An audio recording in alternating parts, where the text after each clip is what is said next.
John chapter 1, verse 14.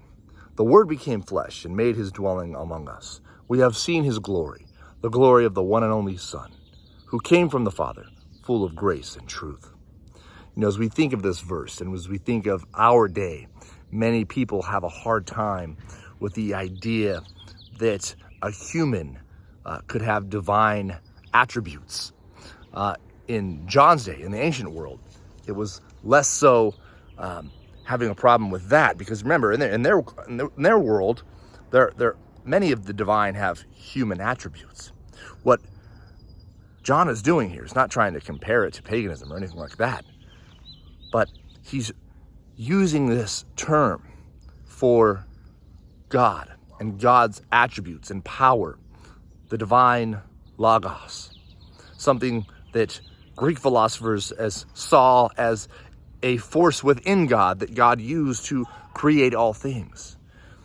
But the scandal here is, John says, the Word, the logos, the wisdom and power and manifestation of God wasn't just a force that created the world, but it became flesh.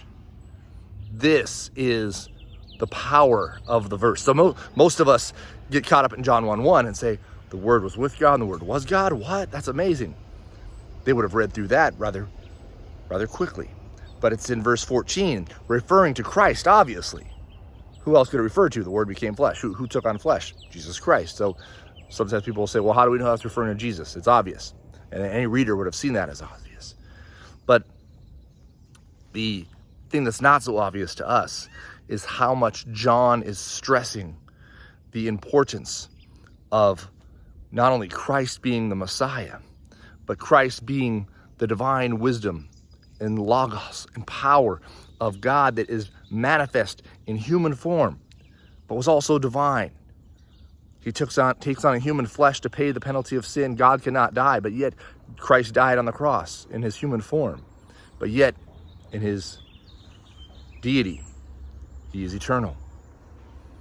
And John's expressing to us this deep divine truth that many today miss. Many today just move on with their day.